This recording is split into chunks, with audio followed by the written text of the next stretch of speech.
Hi everyone, my name is Natalie Ledwell and this is the Inspiration Show. Today on the show I have a really good friend of mine. His name is Clayton Ainger and he is the author of the book The Ego's Code, Understanding the Truth Behind Your Negativity. And we all want to understand the truth behind our negativity, don't we? So welcome Clayton, how are you? I am fantastic, thank you Natalie. It's lovely to be here. Yes, and Clayton is coming to us all the way from the UK. Which is where that lovely accent is from. So before we get into talking about our patterns, how we sabotage ourselves, all of the things that hold us back from having a life of fulfillment and happiness and success, why don't we start with your story first? Like, what was your motivation behind writing the book? Okay, so my story, if I go back, 10, 15 years, I went through a horrible divorce. I was left with lots of debt. I left a job. I was an accountant and a tax consultant, and I left a job that didn't fulfill me. I piled on loads and loads of weight until I went up to about 252 pounds. So I was a fairly big guy, and I was just very, very unhappy in my life. And but I've always been very spiritual and always meditated and always sort of connected. I'm a psychic medium, so I read for people all over the world as well. Bit of a strange journey, coming from an accountant and tax consultant to that. And something needed to change. So I was driving down the motorway, having a bit of a rant at the universe, and asked for my twin flame soulmate to come in. And then my phone rang, and and the rest is history. So I met Lindsay in Colorado, of all places, and we only lived an hour up the road from each other. But that was the beginning of a journey. I noticed that I had patterns. I was very negative. My thinking was very negative. It was a spiral effect of sabotage that was going on in my life, and I needed to look at each of the patterns that were showing up around money, around weight, around career, around relationships, so that I could, change my life basically. And it's been a journey. It's been a journey, up and down. But I noticed that there is a pattern to different types of negativity, but I also recognize that there's a unique pattern to individuals. So I now work with individuals and large businesses, helping them to understand their patterns of negativity so they can stop sabotaging success wherever that is in their life. Right. Because I'm assuming that there are different patterns that are related to different areas. So, we may have one pattern that's really affecting us maybe in our relationships, but not necessarily in money and so forth. Is that right? Yeah, absolutely. I noticed certainly for myself that I would, from a weight perspective, I would eat for comfort. So something wasn't working in my life, so I found myself reaching for something in the fridge to stuff down. I noticed, and this is the pattern that seems to happen for everybody, that if we have negativity, whether it be self-talk, whether it be thoughts, whether it be feelings, whether it be actions or behaviors, what we tend to do is we ignore it because we've been conditioned to ignore it, and we stuff it down, and we stuff it down. And what I was doing, I was stuffing it down and stuffing food on top of it as well. And what you need to do is we need to allow it to come up. And when we allow it to come up, that's when the magic really does start to happen. And I talk about that a lot in my book, about going through the resistance, and some of the resistance is fun and some of the resistance is painful, but there's always light on the other side of that. And it's the same with finances. I noticed that when we first started our consulting business, to be paid $250 a day filled me with anxiety.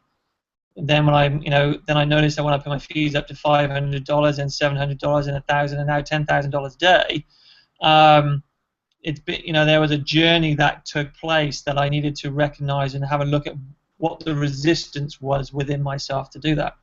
And within my book, I've put lots of exercises together so people can really understand that. Right, because that's the thing. Okay, so if I was to think about resistance to money. Yep. I know my resistance to money was, growing up in a family of 8 kids in a country town with, a lot of stress around the lack of money. And so that was my programming, because that's what I noticed as a child. I'm like, okay, well, this is, Exactly. But, when it comes to relationships, you're like, okay, if I need that to come up, that's not going to be a really good experience. Because, you know, I always think, you know, having that emotional release can be scary. So are you saying that in your book you have actually different exercises that people can go through to help to release that? Yeah, there's 16 exercises in my book, and each exercise builds upon the previous to enable people to really, one, embrace themselves and who they are as a human being, but also to recognize what it is that they want in their life. Because, you know, I've been on a rocky road with relationships myself, and I didn't really know what it was that I wanted from a relationship. But what it stemmed down to for me was deserving a relationship and feeling that I deserved it. Because as I grew up, talking about the patterns that you learn, you know, I saw my parents were arguing a lot and rowing a lot. And, you know, ironically, I attracted relationships to me that matched that and mirrored that until I broke the habit of that and broke the pattern that's associated with that by actually saying, what is it that I want? And when I really sat down to understand what it is that I wanted and why I valued that for me, that's when things started to change. Because it's interesting, isn't it? Like when I actually realized I had my limiting belief or that pattern, you know, the same thing. Glenn and I would have conversations around money, and it would always turn into this like stressful, angsty conversation. But I had no idea that I was actually emulating my parents' behavior. All I doing was copying what I knew, you know. Exactly. You know, and I did exactly the same. You know, I remember as a child being hidden in a wardrobe as the bailiffs were knocking on the door. And, you know, and my mum and dad used to say, look, money doesn't grow on trees. So, well, with money doesn't grow on trees, also they transfer the energy on that as well as the belief system that goes with that. So for many, many years, you know, I lived a very lack mentality, and also when I had money, I would spend money. So I'd have money come in the bank, we'd win a very big deal, and I would go and spend it because it was like I didn't want to hang on to it. Yeah. Like I didn't deserve it. But that's all now changed. But again, it's about recognizing the patterns, but owning it, and you know, and that's the big thing. All right. So if someone's watching the show right now and they go, well, okay, I don't have success. I'm not, you know, as wealthy as I'd like to be. I'm not in the relationship that I want. What kind of process do they go to figure out what is it that's actually blocking them? Okay, so it's like a 5-step process. So the first step is first of all is to recognize it. You know, recognize that actually, you know, one, I'm unhappy. There's a series of feelings and emotions that actually come up, and rather than stuff them down, allow them to come up. The second process is then, you know, appreciate the fact that, you know, your body is showing you exactly what it is that you need. So the reason we experience negativity ultimately is because it's a way of keeping us safe. And so if you allow that to come up and you recognize it, now all of our negativity flows from the past. So by allowing it to come up, it moves you from the past and ultimately into the present. And then you then stop reacting, you stop fighting, you stop living in the past. And as it comes into the present, what you then start to do is say, okay, what action is it that I want to take? So you move from the past in the present, and then you start, you know, the 5th step is actually just say, okay, I'm going to take the right course of action for me.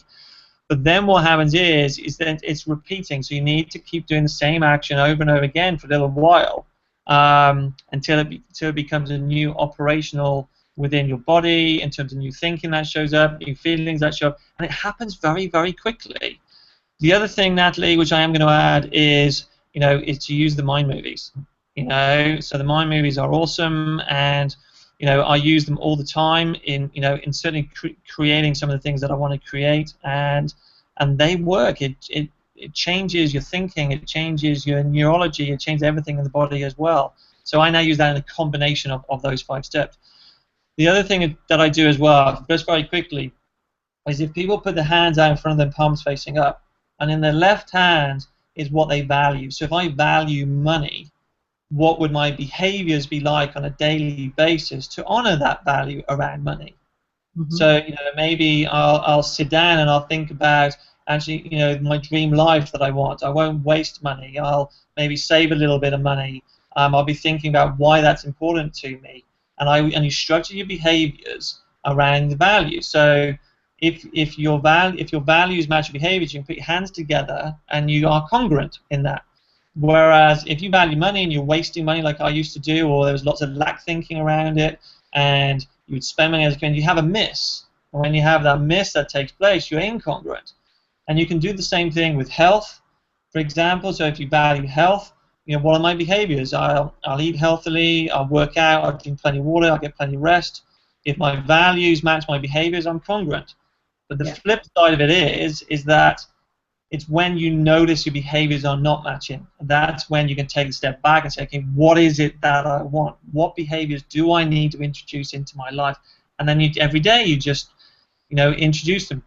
The important thing as well is if you go a day and you don't introduce, and you make a mistake or you have a bit of a crappy day, that's a rubbish day, then don't beat yourself up about it. Just make it okay. And just pick it up where you left off the next day. A lot of this is about being kind to yourself. Too many people just beat themselves up. I really used to beat myself up a lot. And then guess what? You reach the fridge and you get something else and you stuff it down a little bit more. Allow it to come up. Honor you.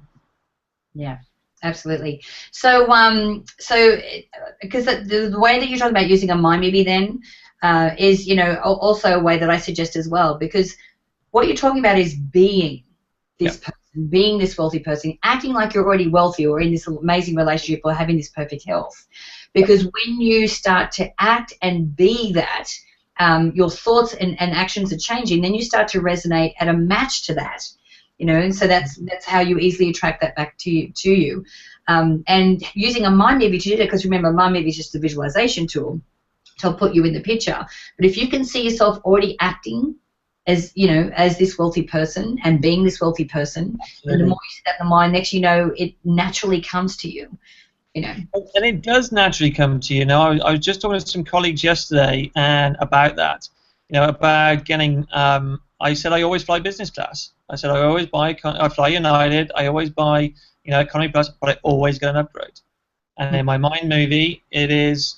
I always fly business class. But the thing was, that always didn't used to happen because I didn't believe it. I wasn't walking it. I wasn't talking it. My whole physiology was against it. So now, once the point that I felt that I deserved that, guess what? I show up at the airport, I automatically get upgraded. Yeah. And it's the same around relationships. It's the same around health. It's the same around well-being. And it is a vibrational match. It's an energetic match that takes place.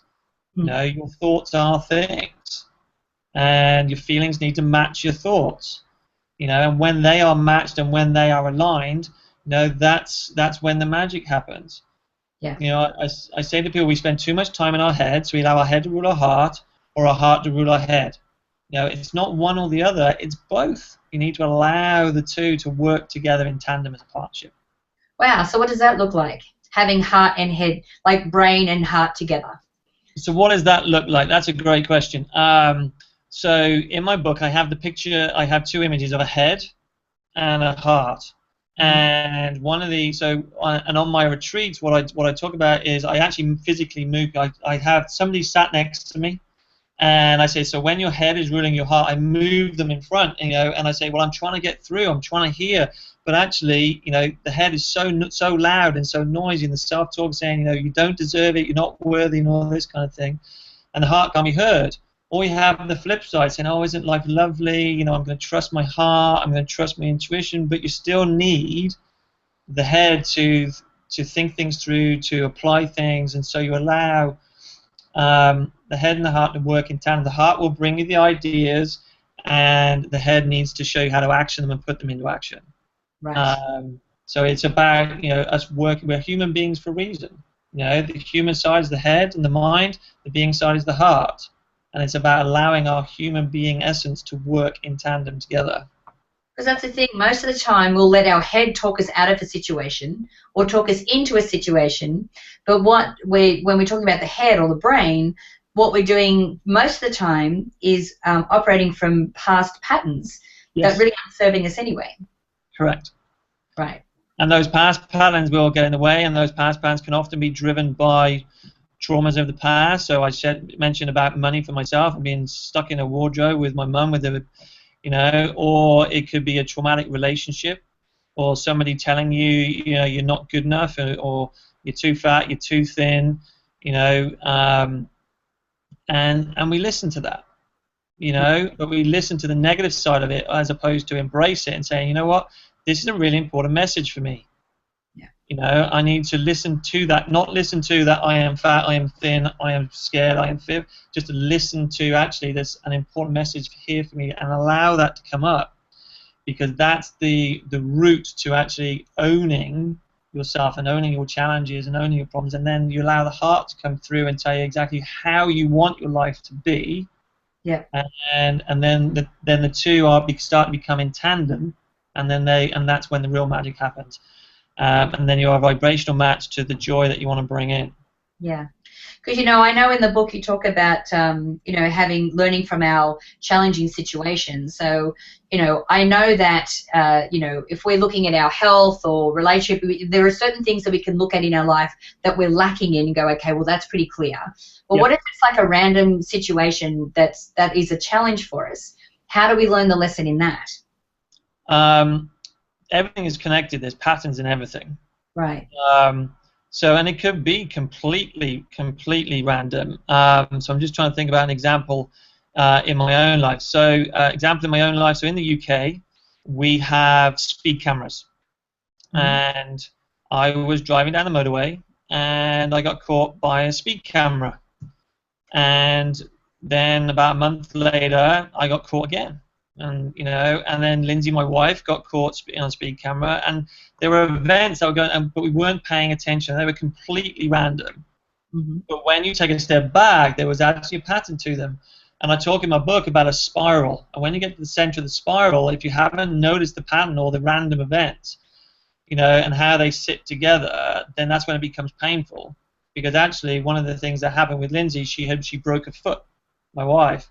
And then I ended up taking her to the hospital, and driving to the hospital, I wasn't going particularly quick. I drove in the back of the car, and she ended up going to hospital in an ambulance. So all these random events were taking place, and we actually hadn't noticed that it was all about us slowing down and being present and being together and nurturing each other.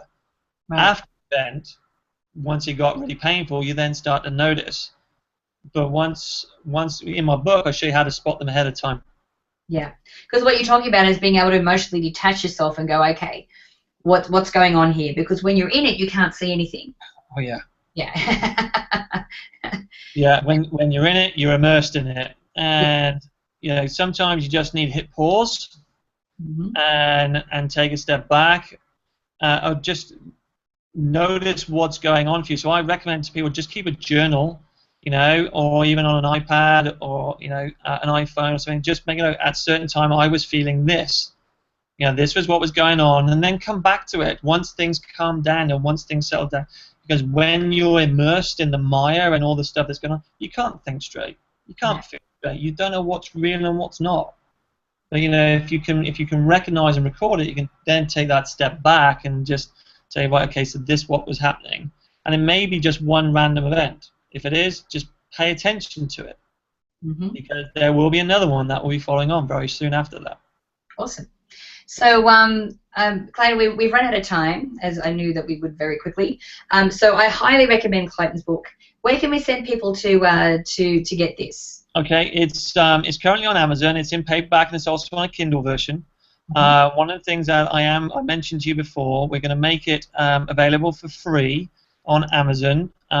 It will probably be next week or the week after. I'm just trying to sort that out with Amazon at the moment, but I'm going to let May know exactly, and that link will be on your website. People just go in, they just download it. I really hope that people love it, and they can reach out to me with any questions. You know, I'm very approachable, so they can contact me at clayton@sarios.co.uk. The link will also be on the Inspiration Show website. Awesome. So we'll make sure, guys, that when you click on the banner that's next to this video, either underneath it or next to it, you'll be able to go through to the page so that you can organize to get the Kindle for free. Because, believe me, there are so many amazing, awesome exercises and practical things that you can apply in this book. And, you know, and the thing is, if we're not living a life of complete happiness and fulfillment, you know, it is us, it is our patterns, it is, you know, part of us that's holding us back.